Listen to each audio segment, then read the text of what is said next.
నా పేరు Siva Prasanth, PDSU Bhadrachalam division Congress.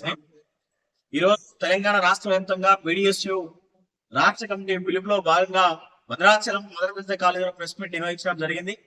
ఇక్కడ విద్యారంగ సమస్యలు పరిష్కారం చేయాలని, విద్యారంగానికి వచ్చే సంబంధించినటువంటి అసెంబ్లీ సమావేశాలలో 30% నిధులు కేటాయించాలని చెప్పేసి, అట్లాగే విద్యాశాఖ మంత్రిని ఇప్పటిదాకా విద్యాశాఖ మంత్రి లేకపోవడం చాలా దారుణమైనటువంటి విషయం, వెంటనే నియమించాలని చెప్పేసి, అట్లాగే కొన్ని డిమాండ్స్ లో విద్యారంగ సమస్యల పరిష్కారం కోసం ఈరోజు హాస్టళ్లలో, కాలేజీలలో స్కాలర్షిప్లు రాకోకుండా పేద విద్యార్థులు భద్రాచలం సంబంధించినటువంటి ఉన్నటువంటి మొత్తం ఏజెన్సీ ఏరియాలోని ఎస్సీ, ఎస్టీ, బీసీ, మైనార్టీకి సంబంధించినటువంటి విద్యార్థులు ఇక్కడ ఎక్కువగా పేద విద్యార్థులు ఉంటారు. వీరు చదువుకునే పరిస్థితులలో స్కాలర్షిప్ రాక, అట్లాగే సర్టిఫికేట్ల కోసం ప్రైవేట్ విద్యా సంస్థల సర్టిఫికేట్ ఇవ్వకుండా అనేక ఇబ్బందులు పెట్టే పరిస్థితి కనబడతా ఉంది.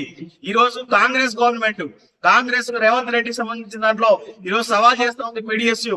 కనీసం మీకు సోయింటే విద్యారంగం మీద రేవంత్ రెడ్డి ప్రభుత్వం సంబంధించిన దాంట్లో విద్యాశాఖ మంత్రిని నియమించండి వస్తుందని చెప్పేసి కూడా పీడిఎస్యు డిమాండ్ చేస్తుంది. కనీసం రేవంత్ రెడ్డి సంబంధించినటువంటి సీఎం గా ఉన్నటువంటి మీరు చెప్పుకున్నటువంటి మీరు ఇప్పటిదాకా విద్యాశాఖ మంత్రిని నియమించకపోవడం చాలా దారుణమైనటువంటి విషయం. 30% నిధులు కేటాయించకపోవడం చాలా దారుణమైనటువంటి విషయం.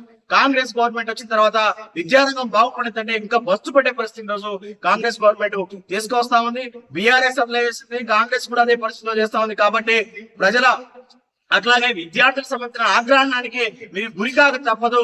రాబోయే రోజులలో పీడిఎస్యు ఆధ్వర్యంలో ఖచ్చితంగా ధర్నాలు, రాష్ట్రాలు చేసి పెండింగ్ లో ఉన్న స్కాలర్షిప్లు విడుదల చేయాలని, అట్లాగే విద్యాశాఖ మంత్రిని నియమించడం కోసం గానీ, అట్లాగే దీనికి సంబంధించినటువంటి పూర్తి విద్యారంగం బాగుపడడం కోసం ఉద్యమించక తప్పదు అని చెప్పేసి ప్రభుత్వాన్ని, అట్లాగే సీఎం రేవంత్ రెడ్డి గారిని హెచ్చరిస్తా ఉన్నాం.